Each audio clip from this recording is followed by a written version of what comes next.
Bismillahirrahmanirrahim. Assalamualaikum warahmatullahi wabarakatuh. Alhamdulillah wassalatu wassalamu ala Rasulillah wa ala alihi wa sahbihi wa wala wa ba'du. Saudara-saudariku, apa kabar?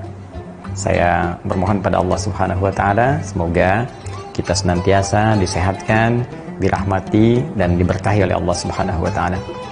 Khusus di hari ini, hari kelima di bulan Ramadan, tentunya kita semua bermohon kepada Allah semoga seluruh ibadah yang telah kita tunaikan dari sejak awal pertama Ramadan hingga hari kelima ini berkenan diterima oleh Allah Subhanahu wa taala insyaallah.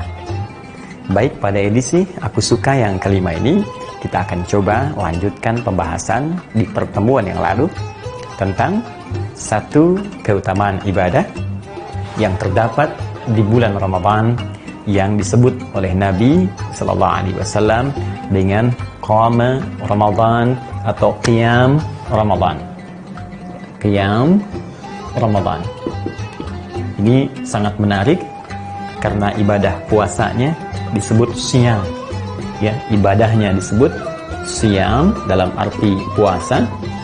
Kemudian satu ibadah dalam konteks berpuasa ini yang tidak kalah penting sehingga redaksinya pun diserupakan dengan yang ini dalam hadis Al-Bukhari riwayat Abu Hurairah di nomor ke-38 di nomor ke-37 ya, dalam kitabus Siyam yang ini redaksinya man shoma ramadhana imanan wahtisaban ghufira lahu ma taqaddama min dhanbi, yang ini man qama ramadhana imanan wahtisaban ghufira lahu ma taqaddama min dhanbi.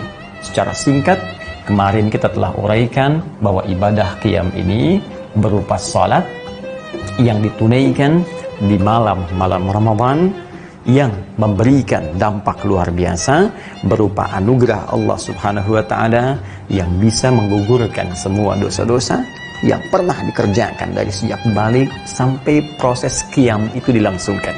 Artinya, ketika kita menunaikan sholat dimaksud sesuai dengan ketentuan yang dicontohkan, dituntunkan oleh Nabi SAW, berpeluang muncul makna Ramadan dalam arti membakar, menghanguskan seluruh dosa-dosa kita sehingga Allah berkenan mengampuni apa yang telah kita kerjakan dari kesalahan yang diperbuat di masa-masa yang lalu.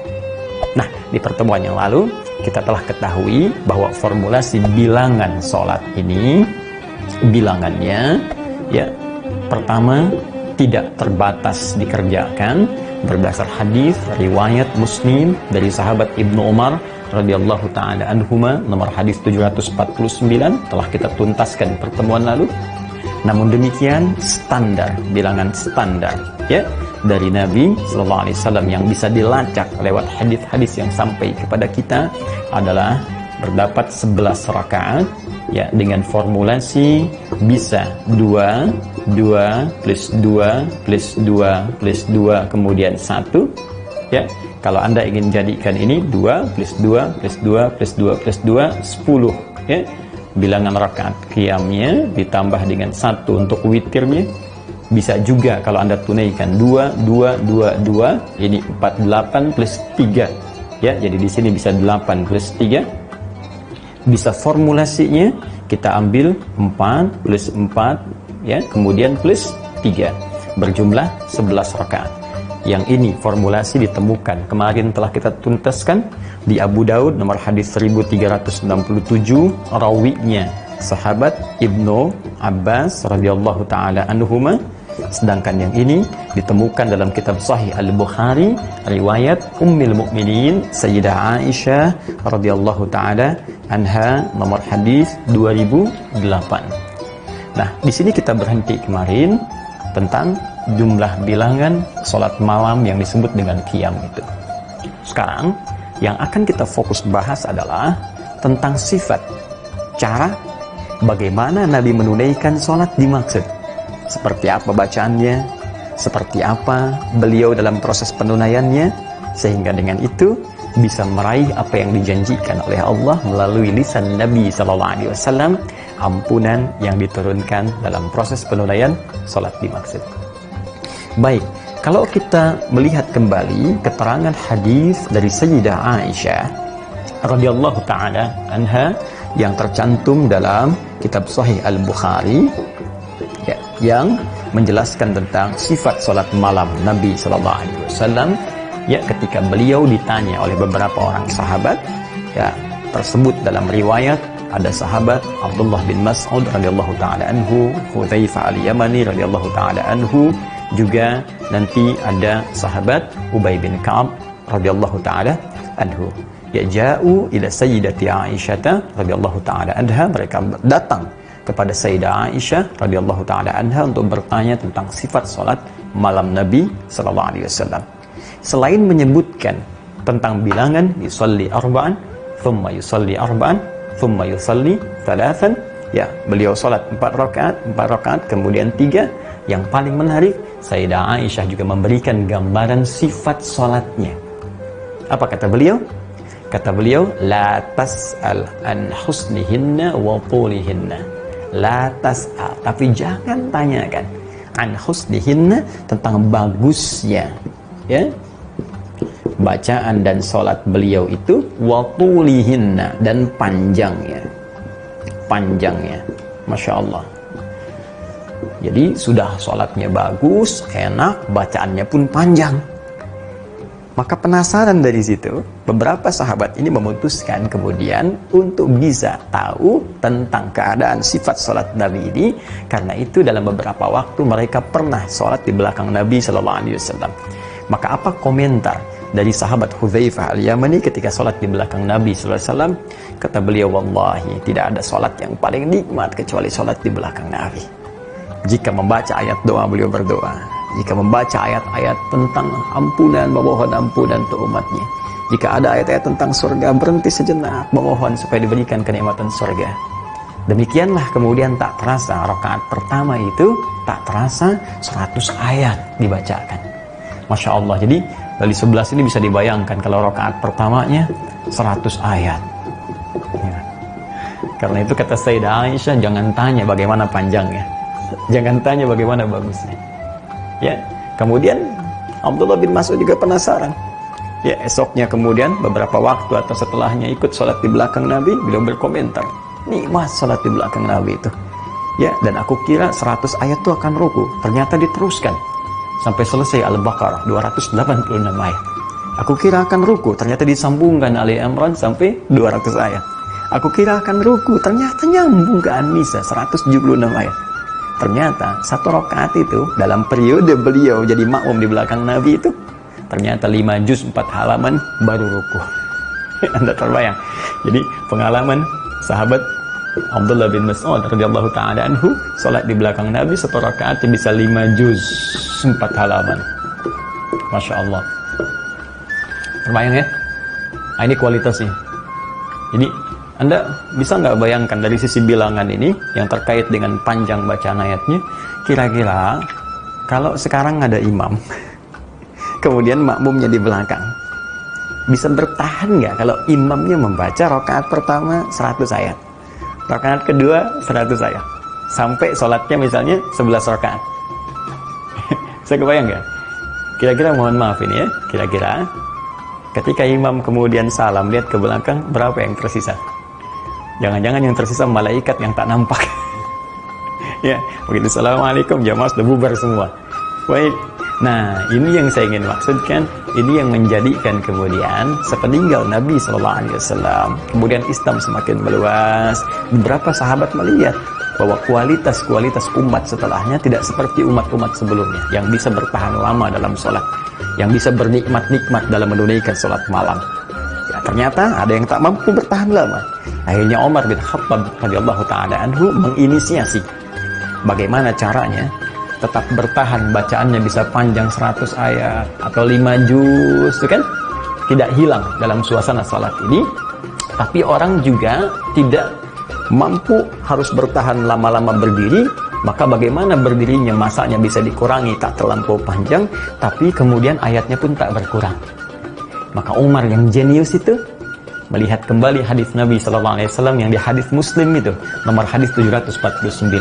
Kata Nabi, sholatul laili matna matna. Sholat malam itu, teman-teman sekalian, ingat kalimat Nabi-nya, tunaikan 2 rakaat, setelah itu 2 rakaat, Setelah itu 2 rakaat, tak ada batasnya. Yang penting kalau khawatir fajar akan segera tiba. Jadi sebelum fajar, bukan setelah fajar. Nggak ada sholat malam setelah fajar. Jadi batas berhenti malam itu fajar tiba, itu malam selesai. Khawatir malam segera tiba, segera tutup dengan witir 1 rakaat. Ini menunjukkan nggak ada batas bilangan. Karena itu beliau melihat Ramadan itu kan bulan Quran. Makanya yang dicari itu banyak bacaannya. Nabi memperbanyak karena Ramadan bulan Quran. Pahala banyak. Dan diantara amalan yang cepat menghadirkan pahala itu baca Al-Quran. Sholat 1 kali selesai 10. Ya, sekali selesai 10. Man ja'a bil hasanati falahu asyru amthaliha. Siapa yang mengerjakan 1 kebaikan hasanah dapat 10 pahala. Dan sholat disebut hasanah. Innal hasanati yudhibnas sayyiat. Itu di Quran surah ke-11 ayat 114. Jadi baru selesai kita dapat 10. Ramadan kali 10 lagi. Tapi baca Quran setiap hurufnya 10. Man qara'a harfan min kitabillah falahu asyru hasanat. Siapa yang bisa membaca 1 huruf saja dari kitab Allah Al-Quran, dia padanannya dapat 10. Ya, bayangkan, Bismillahirrahmanirrahim 19 kali 10 berapa? Sekarang 100 ayat. 1 ayat saja berapa huruf? Karena itu saat Ramadan, Nabi mengajarkan kepada kita banyak baca Quran supaya pahala melimpah kepada kita. Karena itulah dalam sholat malamnya, beliau memperbanyak bacaan ayatnya, sehingga memberikan contoh kepada kita akan banyak limpahan rahmat didapatkan dari Allah Subhanahu wa Ta'ala. Umar membaca, saya nggak ingin kehilangan ini. Karena itu, jalan bagi beliau, bagaimana menetapkan bilangan ini, tapi berdirinya terasa ringan dari sebelumnya. Maka yang tadinya 1 rakaat itu 100 ayat, Masya Allah, bagi 2 nih, 50-50, pecah 2. Dari 1 bagi 2 pecah. Jadi 100 ayat ini yang tadinya dikerjakan 1 rakaat, kemudian dijadikan dalam 2 rakaat, dipecah. Pertama 50, kedua 50. Akhirnya bilangan yang tadinya 10 plus 1, yang ini witir, ya 10-nya yang salat qiyamnya, ini yang witirnya, ya. Karena yang ini dibagi 2, otomatis ini pun kemudian dipecah jadi 2, ya. Dikalikan kepada 2, karena setiap satunya 100 ayat, jadikan 2, 50-50. Untuk 50-50 otomatis karena 1 jadi 2, maka 10 pun dikalikan 2. Ya, maka jadilah kemudian 20, ya. Ditambahkan kemudian di sini yang dipecah juga karena harus jadi witir, maka cara terbaiknya dipecah jadi syafa' dan witir. Artinya 1 dipecah jadi 3, 2 plus 1. Kalau 1 nanti masih genap bilangannya, belum ada tunggalnya. Maka yang paling mudah pluskan kemudian 3, disinilah kemudian jadi jumlahnya 23 rakaat. Ini yang populer juga dikerjakan dengan jumlah bilangan 23 rakaat. Dasarnya ada hadis Nabi Sallallahu Alaihi Wasallam. Inisiasinya diwujudkan oleh Umar bin Khattab radhiyallahu taala anhu. Jika Anda ingin yang standar silahkan 11. Cuma Nabi bacanya panjang. Itu kalau kita ingin ikuti. Tapi kalau sulit pun kemudian kata Umar, bagaimana caranya pahalanya tetap banyak, bertahannya tak terlalu lama, maka jadikan jumlah bilangan rakaatnya jadi panjang supaya ayatnya bisa dipecah-pecah. Ini yang menjadikan bilangan 23 rakaat. Asalnya ke situ. Nanti ada sahabat yang memecah lagi, aduh lama juga nih 23 nih, karena 1 rakaatnya 50 ayat. Nanti ada yang sampai ke 36, kan? Plus 3 jadi 39, ada yang 40. Poinnya, bagaimana bisa menjaga bacaan banyaknya yang bisa dihadirkan dari Al-Quran itu supaya rahmat tetap didatangkan. Nah, kalau cara berpikirnya begini, ingat, kualitas zaman ketika berubah ke masa setelahnya tentu akan berbeda, kata Nabi, dengan kualitas zaman sebelumnya. Kata Nabi, khaira qarni, ya, khaira qarnin qarni, ya. Maaf, umat yang paling bagus itu dari konteks ibadah, ketaatan itu yang semasa denganku. Kemudian selanjutnya.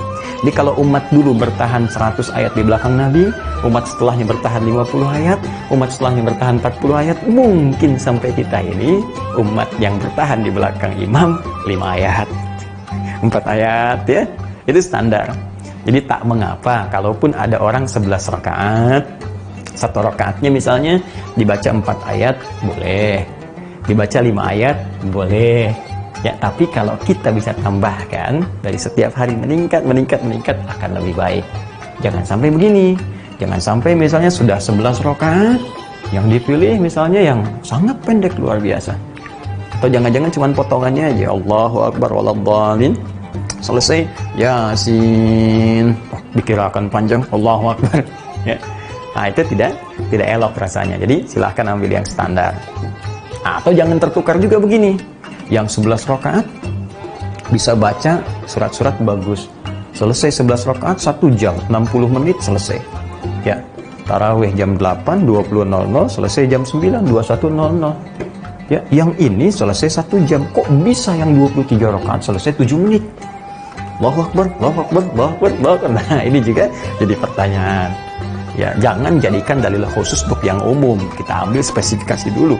Tapi kan ini beda Ustaz, kualifikasinya ini begini ya. Silahkan, itu mungkin golongan khusus. Tapi nggak bisa kita jadikan sebagai tataran umum dalam gambaran sholat yang dituntun oleh Nabi dengan satu ketentuan tertentu, dengan syarat-syarat dan keadaan tertentu.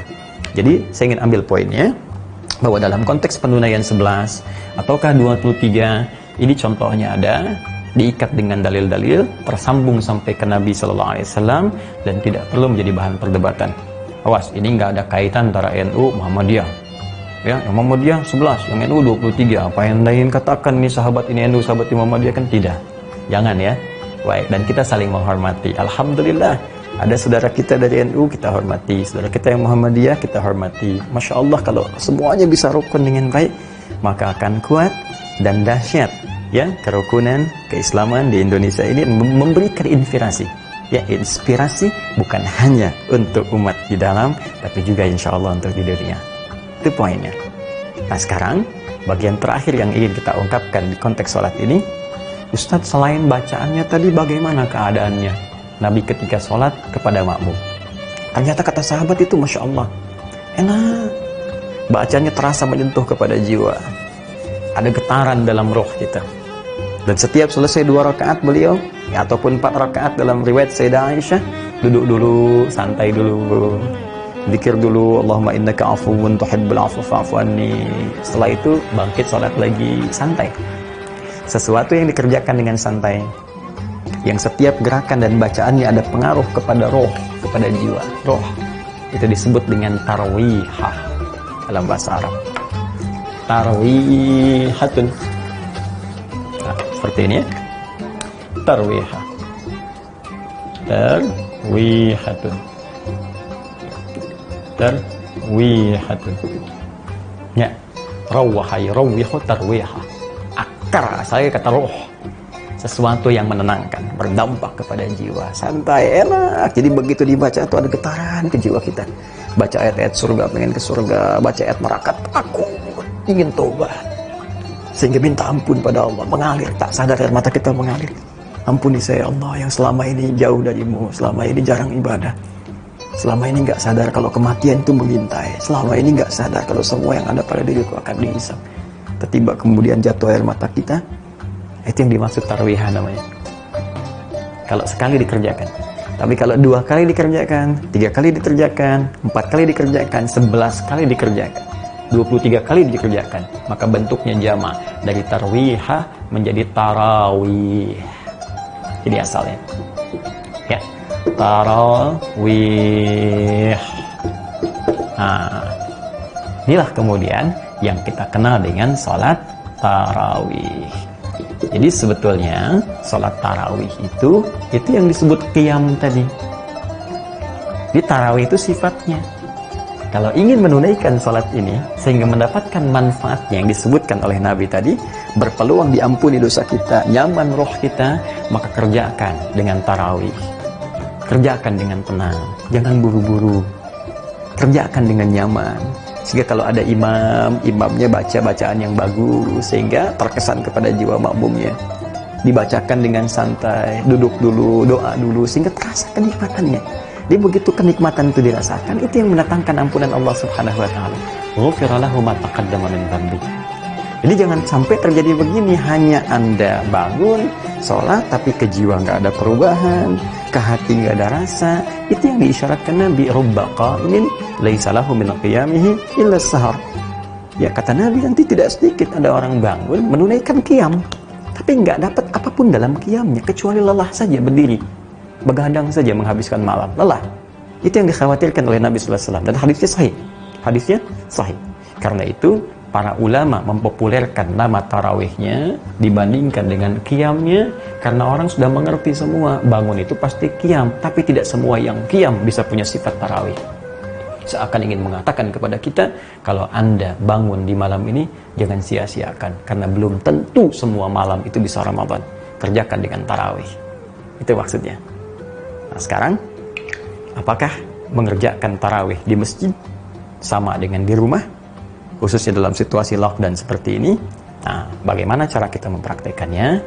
Itu yang akan kita jawab di edisi Aku Suka yang ke-6 esok hari menjelang buka, insyaallah.